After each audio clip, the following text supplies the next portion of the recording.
नमस्ते विद्यार्थियों। अजूनर क्लासेस के ऑनलाइन यूट्यूब चैनल में आपका हार्दिक स्वागत है।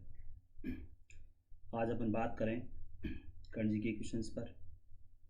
पहला क्वेश्चन है आपके, अंतर्राष्ट्रीय पृथ्वी दिवस कब मनाया जाता है? राइट आंसर है 22 अप्रैल को।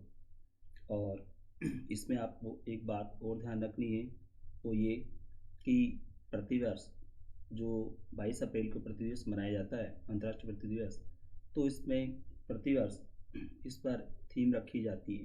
तो इस बार जो 22 अप्रैल को पृथ्वी दिवस मनाया गया, तो इसमें थीम रखी गई थी क्लाइमेट एक्शन। आपको याद रखना है नाम, क्लाइमेट एक्शन। और इसमें जो अन्य जो आपके ऑप्शन है, उसमें 21 अप्रैल जो दे रखा है, तो 21 अप्रैल को सिविल सर्विस डे मनाया जाता है। 18 अप्रैल को विश्व विरासत दिवस मनाया जाता है। 7 अप्रैल को विश्व स्वास्थ्य दिवस मनाया जाता है। मैं वापस रिपीट कर रहा हूँ, 21 अप्रैल को सिविल सर्विस डे, 18 अप्रैल को विश्व विरासत दिवस, 7 अप्रैल को विश्व स्वास्थ्य दिवस। इसमें नेक्स्ट क्वेश्चन देखिए आप। पृथ्वी दिवस पर सर्च इंजन गूगल ने खास डूडल बनाया है और इस डूडल को एक छोटे से जीव को समर्पित किया है। इसका नाम क्या है? तो राइट आंसर है मधुमक्खी। नेक्स्ट क्वेश्चन देखिए, किस कार निर्माता कंपनी ने 10 लाख फेस मास्क दान करने का लक्ष्य बनाया है? तो राइट आंसर है मारुति। आपको इसमें एक बात और मैं बता दूं, इस कंपनी ने 2 लाख फेस मास्क हरियाणा सरकार को दान भी कर दिए हैं। और इसके बाद नेक्स्ट क्वेश्चन है, फेसबुक ने रिलायंस इंडस्ट्रीज लिमिटेड की पूर्ण स्वामित्व वाली सहायक कंपनी जियो प्लेटफॉर्म्स में 43,574 करोड़ रुपये का प्रत्यक्ष निवेश की घोषणा की है। इस निवेश के बाद जियो प्लेटफॉर्म्स में फेसबुक की हिस्सेदारी कितने प्रतिशत की हो जाएगी? तो राइट आंसर है इसमें आपके 9.99%। परंतु आपको मैं इसमें एक जानकारी और दे दूं, 2016 में लॉन्च हुई रिलायंस जियो के भारत में 38.8 करोड़ उपभोक्ता हैं वर्तमान में। नेक्स्ट क्वेश्चन देखिए आप इसमें, फेसबुक के सह संस्थापक व सीईओ कौन है? तो राइट आंसर इसमें मार्क जुकरबर्ग। नेक्स्ट क्वेश्चन देखिए आप, यूएसए की data intelligence company morning consult की ताज़ा स्वीकार्यता रेटिंग में नरेंद्र मोदी की 68 पॉइंट के साथ प्रथम स्थान पर हैं। उनके बाद इस रेटिंग में दूसरे स्थान पर कौन है? तो राइट आंसर है इसमें मेक्सिको के राष्ट्रपति एंड्रेस मैनुअल लोपेज ओब्राडोर। और इस रेटिंग में उनके कुल पॉइंट हैं 36 पॉइंट के साथ वो दूसरे नंबर पर हैं। नरेंद्र मोदी की इस रेटिंग में, इस वर्ष की शुरुआत में इस रेटिंग में उनके 65 पॉइंट थे, परंतु 14 अप्रैल को जब ये रेटिंग तय की गई, तब इनके 6 पॉइंट और प्लस हो चुके थे। इस तरह से अब इनके इस रेटिंग में 68 पॉइंट के साथ वो प्रथम स्थान पर है और मेक्सिको के राष्ट्रपति एंड्रेस इसमें द्वितीय स्थान पर है। नेक्स्ट क्वेश्चन आप देखिएगा, मॉर्निंग कंसल्ट की रेटिंग में लोकप्रियता में सबसे अधिक बढ़त किसकी रेटिंग में हुई है? तो इसमें आपके ऑस्ट्रेलिया के प्रधानमंत्री स्कॉट मॉरिसन ये स्कॉट मॉरिसन ऑस्ट्रेलिया के प्रधानमंत्री हैं। अब ध्यान रखिएगा, कनाडा के ये प्रधानमंत्री हैं जस्टिन ट्रूडो, जापान के प्रधानमंत्री हैं शिंजो आबे, और भारत के खैर आप जानते ही हो। स्कॉट मॉरिसन इनके जो है इस रेटिंग में सबसे तेज़ी के साथ बढ़ोतरी हुई। साल की जो है शुरुआत की अगर बात करें, तो इनकी जो पहले रेटिंग में, यानी कि साल की शुरुआत में इस रेटिंग में इनके -26 पॉइंट थे, परंतु अब बाद में 14 अप्रैल तक इनकी इस रेटिंग में +26 पॉइंट जुड़ गए हैं। इस तरह से इन्होंने सबसे तेज़ी के साथ इस रेटिंग में बढ़ोतरी हासिल की है। नेक्स्ट क्वेश्चन है, इसमें आप देखिए जम्मू कश्मीर के उपराज्यपाल व श्री अमरनाथ जी श्राइन बोर्ड के चेयरमैन कौन है? तो राइट आंसर गिरीश चंद्र मुर्मू। इसमें आपको पता होना चाहिए कि पहले जम्मू कश्मीर जब राज्य का दर्जा प्राप्त था या राज्य था, तो उस समय वह जम्मू कश्मीर के राज्यपाल ही अमरनाथ जी श्राइन बोर्ड के चेयरमैन हुआ करते थे। अब क्योंकि जम्मू कश्मीर राज्य का विभाजन करके 2 केंद्र शासित प्रदेश बना दिए गए, एक जम्मू कश्मीर और एक लद्दाख, तो अब यहाँ पर उपराज्यपाल का पद है और उपराज्यपाल ही श्री अमरनाथ श्राइन बोर्ड के चेयरमैन हैं। इनकी अध्यक्षता में जब बोर्ड की बैठक हुई तो उसमें अमरनाथ यात्रा को रद्द करने की घोषणा कर दी गई थी, परंतु अब उन्होंने इस फैसले को वापस ले लिया है और अब ये यात्रा 23 जून से शुरू होगी। इसमें आपके जो अन्य ऑप्शंस दे रखे हैं तो इसमें आपके दे रखे हैं अनिल बैजल जो कि दिल्ली के उपराज्यपाल हैं, किरण बेदी पुदुचेरी की उपराज्यपाल हैं, राधा कृष्ण माथुर ये लद्दाख के उपराज्यपाल हैं।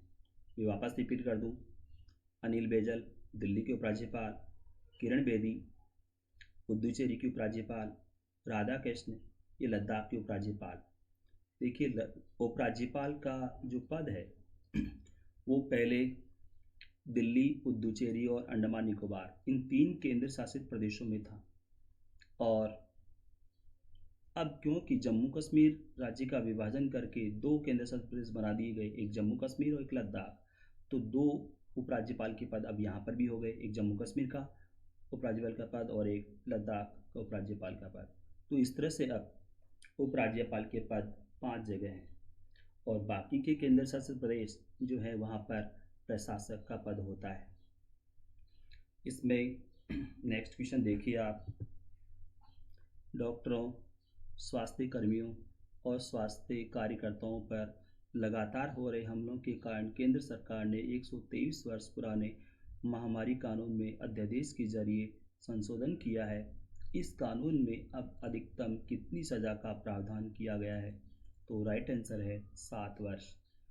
इसमें आपको एक बात ध्यान रखनी है कि जब संसद का सत्र नहीं चल रहा होता है उस समय विशेष तौर पर जब नए कानून की आवश्यकता हो या पुराने कानून में संशोधन की आवश्यकता हो तो प्रधानमंत्री इसकी मंत्रिमंडल की सिफारिश पर राष्ट्रपति अध्यादेश जारी करते हैं और ये अध्यादेश के लागू रहने की समयावधि 6 महीने की होती है और अगर उस दौरान संसद का सत्र होता है तो 6 महीने की समयावधि के दौरान जब संसद का सत्र होता है तो उसमें फिर सरकार के द्वारा बिल पेश कर दिया जाता है और उस बिल को पास करा के कानून बना लिया जाता है। परंतु अगर उस दौरान बिल पेश नहीं किया जा सका या बिल पास नहीं हो पाया तो ऐसी स्थिति में अध्यादेश को एक बार फिर से लागू किया जा सकता है और वैसे तो एक बार लागू किए जाने के बाद इसकी समयावधि 6 महीने की होती है, परंतु 6 महीने करके कितने समय तक इसको लागू करें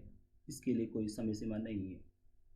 और इसके बाद एक और बात मैं बताऊँ आपको कि राष्ट्रपति संघ सूची और समवर्ती सूची के विषयों पर अध्यादेश जारी कर सकते हैं।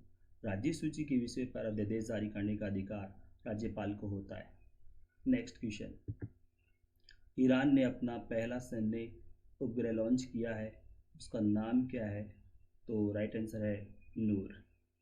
इस सैन्य उपग्रह के लॉन्च किए जाने के बाद अमेरिका के साथ ईरान का तनाव और अधिक बढ़ गया है क्योंकि अमेरिका ने इसका विरोध किया है और अमेरिका अभी कह रहा है कि ईरान इसका जो है गलत रूप में उपयोग कर सकता है।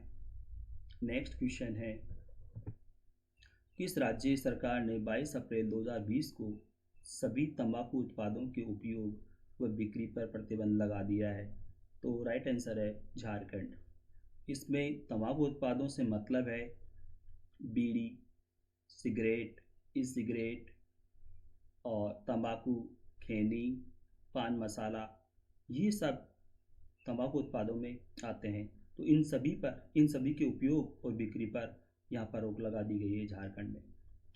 और राजस्थान गवर्नमेंट भी इस विषय पर विचार कर रही है रोक लगाने के बारे में।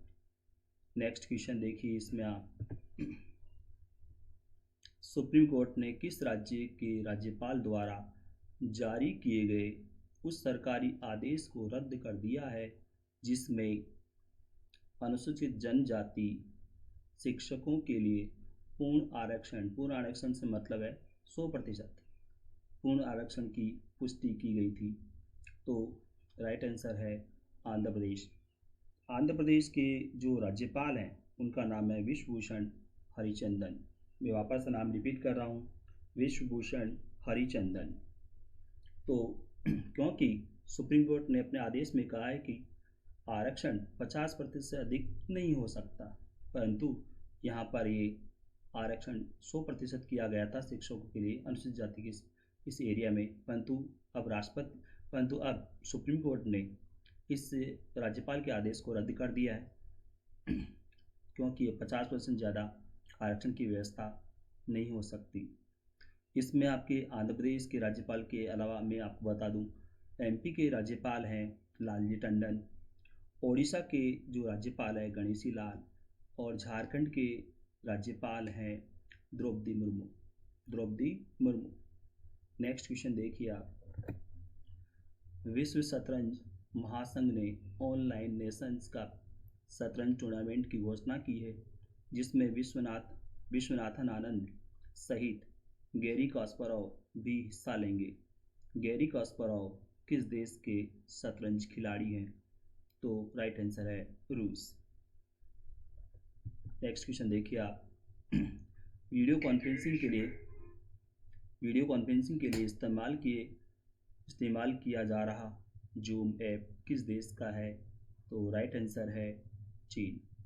देखिएगा, इसमें एक और आपको पता होना चाहिए, वीडियो कॉन्फ्रेंसिंग में वर्तमान में सबसे ज़्यादा जूम ऐप का इस्तेमाल किया जा रहा है, परंतु इसमें एक और जो बात आपने देखी होगी कि जूम ऐप के बारे में रिपोर्ट आ रही है कि इससे जो डाटा चोरी की जाते हैं, डाटा जो चोरी किया जा रहा है, और इसी वजह से अब भारत सरकार ने जूम ऐप जैसा ही वीडियो कॉन्फ्रेंसिंग ऐप बनाने की तैयारी शुरू कर दी है और इस पर कार्य हो रहा है।